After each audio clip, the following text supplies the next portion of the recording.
റവ കൊണ്ട് നമുക്ക് നല്ല സോഫ്റ്റ് ആയിട്ടുള്ള ഒരു ബ്രേക്ക്ഫാസ്റ്റ് തയ്യാറാക്കിയാലോ. സ്നാക്കായിട്ടും അതുപോലെ ഡിന്നറായിട്ടും ഒക്കെ കഴിക്കാൻ പറ്റുന്ന നല്ലൊരു റെസിപ്പിയാണ്. അപ്പോൾ ഇതുണ്ടാക്കി നമ്മളൊരു മിക്സിൻ്റെ ജാറിലേക്ക് ഒരു 1/4 കപ്പ് തേങ്ങ ഇട്ട് കൊടുത്തിട്ടുണ്ട്. 2 പച്ചമുളകും ഒരു കഷ്ണം സവാളയും കുറച്ച് പെരിഞ്ചീരകവും ചേർത്തിട്ട് വെള്ളമൊന്നും ചേർക്കാണ്ട് ഇത് നമുക്കൊന്ന് തരിതരിപ്പായി ഒന്ന് ചതക്കി കൊണ്ടുവരണം. ഇനി ഒരു പാൻ അടുപ്പത്ത് വെച്ച് അതിലേക്ക് നമുക്ക് 3 കപ്പ് വെള്ളം ഒഴിച്ചു കൊടുക്കാം. അതുപോലെ തന്നെ അതിലേക്ക് ആവശ്യത്തിനുള്ള ഉപ്പും കൂടിയും ചേർത്ത് കൊടുക്കുന്നുണ്ട്. അതിനുശേഷം നമുക്കിതൊന്ന് തിള വരുന്നവരെ വെയിറ്റ് ചെയ്യാം. അപ്പോൾ ഒന്ന് തിള വരുന്ന സമയത്ത് നമ്മളിതിലേക്ക് നേരത്തെ ചതച്ച് കൊണ്ടുവന്ന തേങ്ങാ മിക്സ് ചേർത്ത് കൊടുക്കാം. അപ്പോൾ നല്ലപോലെ തിളച്ച് വന്നു കഴിഞ്ഞാൽ നമ്മളിതിലേക്ക് റവയാണ് കേട്ടോ ചേർത്ത് കൊടുക്കുന്നത്. അപ്പോൾ 1.5 കപ്പ് റവയാണ് നമ്മളിതിലേക്ക് ചേർക്കുന്നത്. അപ്പോൾ വറുത്തതോ വറുക്കാത്തതോ ഏത് റവ വേണമെങ്കിലും നിങ്ങൾക്ക് ഇതിലേക്ക് ചേർത്ത് കൊടുക്കാം. ഫ്ലെയിം കുറച്ച് വെച്ചിട്ട് വേണം റവ ചേർത്ത് കൊടുക്കാൻ. എന്നിട്ട് നമ്മൾ നല്ലപോലെ ഇതൊന്ന് മിക്സ് ചെയ്തെടുക്കണം. പത്തിരിക്കൊക്കെ നമ്മൾ പൊടി വാട്ടുന്നില്ലേ, അതുപോലെ വേണം നമ്മളിത് ചെയ്തെടുക്കാൻ. അതുപോലെ തന്നെ ഇതിലേക്ക് ഒരു 1/2 കപ്പ് മൈദപ്പൊടിയും കൂടിയും ചേർത്ത് കൊടുക്കുന്നുണ്ട്. എന്നിട്ട് നല്ലപോലെ നമുക്ക് വീണ്ടും ഒന്ന് മിക്സ് ചെയ്ത് കൊടുക്കാം.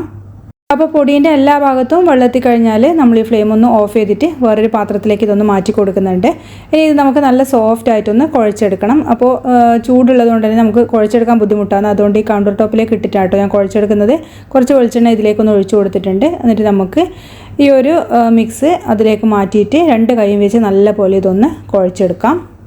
അപ്പോൾ നമ്മൾ പത്തിരിക്കൊക്കെ കുഴച്ചെടുക്കുന്ന പോലെ തന്നെ നല്ല സോഫ്റ്റ് ആയിട്ട് വേണം ഇത് കുഴച്ചെടുക്കാൻ വേണ്ടിയിട്ട്. അപ്പോൾ നല്ല ടേസ്റ്റ് ആയിട്ടുള്ള ഒരു സ്നാക്കാണ് കേട്ടോ. അതുപോലെ തന്നെ ബ്രേക്ക്ഫാസ്റ്റ് എന്നും അതുപോലെ ഡിന്നർ എന്നൊക്കെ നമുക്കിതിനെ പറയാം. ഇനി നമ്മൾ നല്ലപോലെ സോഫ്റ്റ് ആക്കി എടുത്തതിന് ശേഷം കയ്യിൽ കുറച്ച് എണ്ണ തടിയിട്ട് ചെറിയ ചെറിയ ബോളുകളാക്കി ഇതൊന്ന് മാറ്റി വെക്കുന്നുണ്ട്. അപ്പോൾ ഒരു പ്ലേറ്റിലേക്കാണ് കേട്ടോ ഞാനിത് ഇട്ട് കൊടുക്കുന്നത്. അപ്പോൾ പ്ലേറ്റിലും കുറച്ച് നമ്മൾ എണ്ണ പുരട്ടിയിട്ടുണ്ട്.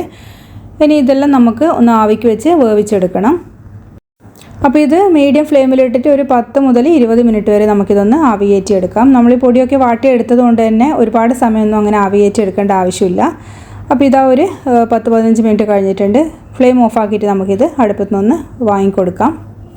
ഇനി ഒരു പാനിലേക്ക് ഒരു 2 ടേബിൾ സ്പൂൺ വെളിച്ചെണ്ണ ഒഴിച്ചു കൊടുത്തിട്ട് അത് ചൂടാകുന്ന സമയത്ത് കുറച്ച് കടുക് ഇട്ട് കൊടുക്കാം. അതുപോലെ തന്നെ ഒരു 2-3 വറ്റൽമുളകും കുറച്ച് കറിവേപ്പിലയും ഇട്ട് കൊടുക്കാം. അതൊക്കെ ഒന്ന് പൊട്ടി വരുന്ന സമയത്ത് നമ്മളിതിലേക്ക് നേരത്തെ വേവിച്ച് വെച്ച റവ ബോൾസ് ചേർത്ത് കൊടുക്കാം. അപ്പോൾ ചെറിയ ഫ്ലെയിമിലിട്ടിട്ട് വേണം ഇതൊന്ന് നല്ലപോലെ ഒന്ന് മിക്സ് ചെയ്തെടുക്കാൻ. അപ്പോൾ എല്ലാം ഇതിലേക്ക് മാറ്റിയതിന് ശേഷം നമ്മളിതിലേക്ക് നല്ലൊരു ടേസ്റ്റിന് വേണ്ടി ചേർക്കുന്നത് കുറച്ച് തേങ്ങ കേട്ടോ. അപ്പോൾ 2 ടേബിൾ സ്പൂൺ തേങ്ങ ഞാൻ ചേർത്ത് കൊടുത്തിട്ടുണ്ട്. എന്നിട്ട് ചെറിയ ഫ്ലെയിമിലിട്ടിട്ട് എല്ലാം കൂടി നമുക്കിതൊന്ന് മിക്സ് ചെയ്യാം.